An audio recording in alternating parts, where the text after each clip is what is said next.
नमस्कार, आपण पाहताय लोकराज्य न्यूज 24। पाहुयात महत्त्वाची बातमी।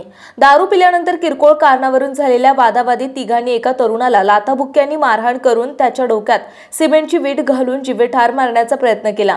कर्वेनगरमधील चांदणी बार ते कोथरूडमधील कोकण एक्सप्रेस दरम्यान राडा करणाऱ्या या तिघांना वारजे पोलिसांनी अटक केली आहे। ओंकार स्वामी हा तरुण मारहाणीत बेशुद्ध पडला होता। डॉक्टरांनी केलेल्या उपचारानंतर आता त्याची तब्येत सुधारली असल्याचं पोलिसांनी सांगितलं।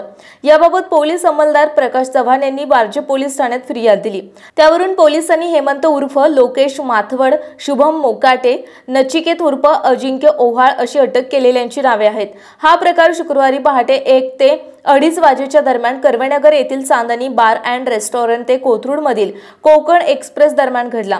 सहाय्यक पोलीस निरीक्षक सचिन पाटील तपास करतायत।